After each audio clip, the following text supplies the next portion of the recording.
Inslaget presenteras av Craft, officiell souvenirleverantör till HV71.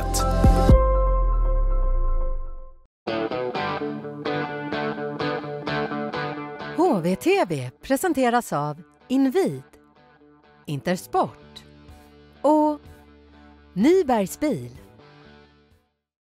Skönt att komma ut och spela match direkt efter tisdagens match. Väldigt missnöjda med den. Extra skönt att det är på hemmaplan. Så att det gäller att försöka komma tillbaka till spelet vi hade i lördags och kan inte blanda och ge så mycket, utan vi måste höja vår lägsta nivå.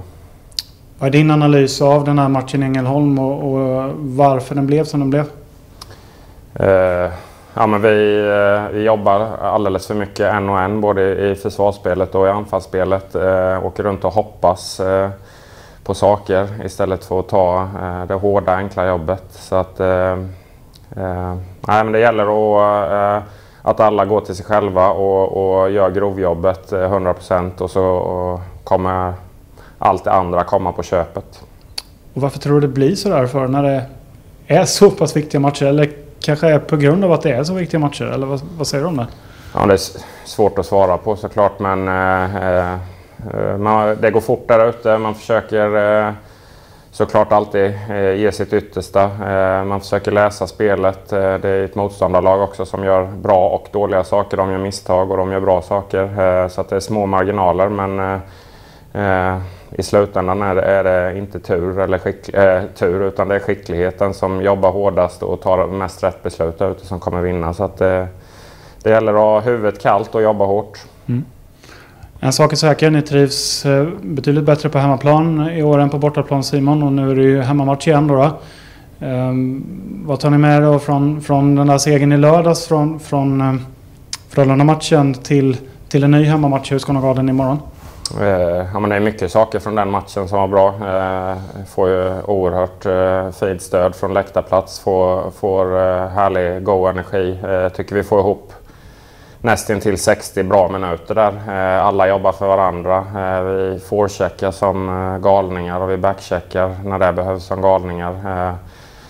Det enda som vi ska rätta till från den matchen är att sätta dit puckarna också, men det är helt säker på att spelar vi som vi gjorde mot Frölunda så kommer målen komma också. Så att det är mycket vi ska ta med oss därifrån. Mm. Modo som motståndare då, nu har jag mött dem 3 gånger den här säsongen. Nu ser du liksom på de matcherna som har varit och det vi kan förvänta oss imorgon. Ja, men det är ett offensivt skickligt lag. De är väldigt rörliga. Använder alla 5 i anfallszonen. Inga direkta fasta positioner där, utan de rör så mycket. Så det gäller att få stopp i spelet. Samtidigt är de väldigt sårbara när de är så rörliga. Så att så jag sa, få stopp i spelet och sätta defensiven 100%, då är jag helt säker på att vi kommer få våra lägen framåt, och då gäller det att nypa dit dem. Mm. Du var inne på publikstödet, Simon. Slutsålt i Husqvarna igen, och det ser ut att bli mycket folk de sista matcherna ända in i målsnöret här.